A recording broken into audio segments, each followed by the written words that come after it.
Ngikubingelele-ke mbukeli ekhampani engikwamukele futhi ohlelweni lethi SK Media Production. Ngicela umusa le channel uklikhe i-subscribe button kanye ne-bell.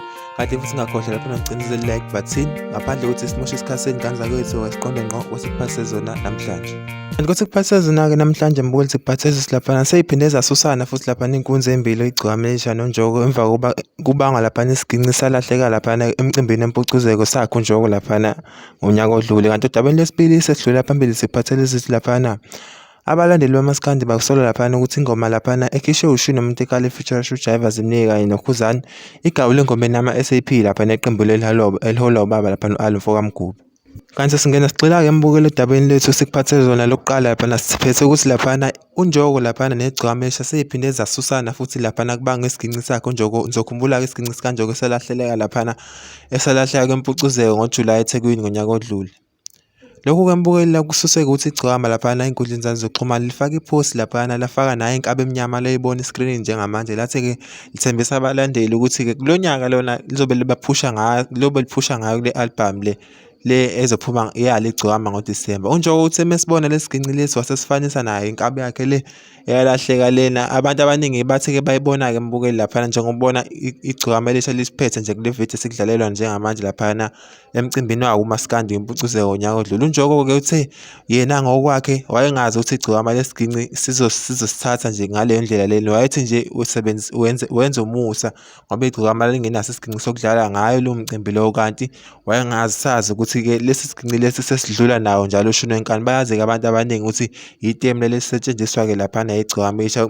Engifisa ukwazi-ke mbukeli lapha e-comment section uvo lwakho, ngabe wena ubukholwa uyakholwa yini ngempela ngempela lesi siginci lesi ekukhulunywa ngaso la yiso yini lesi sikhona njengamanje sithrenda kulezi iy'nsuku lezi, futhi ngempela igciwane lasithatha yini isiginci sikaNjoko? Uzokhumbula-ke laphana like lathi igciwane liqala lapha khona abafana iy'nsizwa laphana zasenkandla uKhuzani kanye naye Njoko wase washo laphana ukuthi igciwane isiginci sikaNjoko sabonakala laphana kwabanye osofa laphana abamnyama komunye umuzi wasenkandla. Ukuthi-ke mbukeli uma ubhekisisa kahle lolu daba lolu ngempela le nsizwa umthande nayisho laphana uKhuzani Mfokampunga senzo. Cathi lapha ku-comment section ushiye uvo lakho ngalolu daba lolu.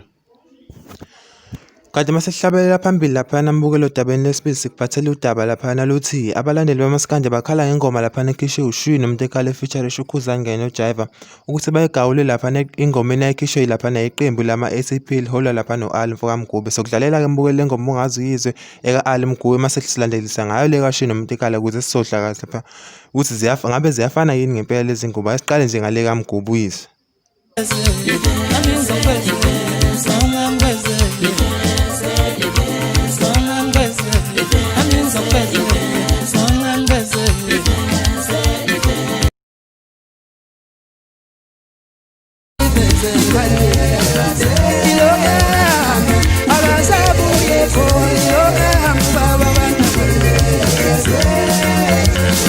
Mbukeni ngicela uma usuyilalelile lezi ngoma lezi zombili lapho uqonde ku-comment section ushiye uvo lakho laphana ukuthi wena ngabe yiphi uyizwa kahle, ngabe lesha uShino Mtekala lapha efeaturing insizwa laphana uKhuzani noma noJaiva Zimnike, noma yile yama-SAP eqembini lapha eliholwa u-Ali Mfokamgubhe.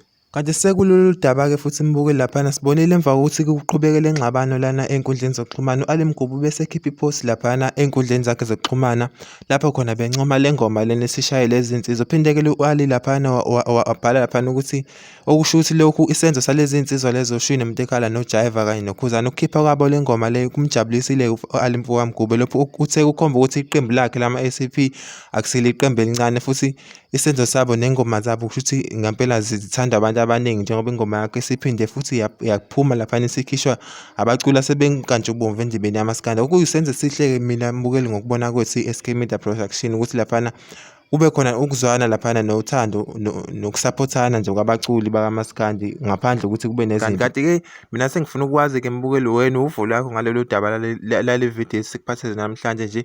Mina sengehlela ngezansi ngane zakwethu, sophinda sibonane futhi nayo ividiyo elandelayo. Siyabonga.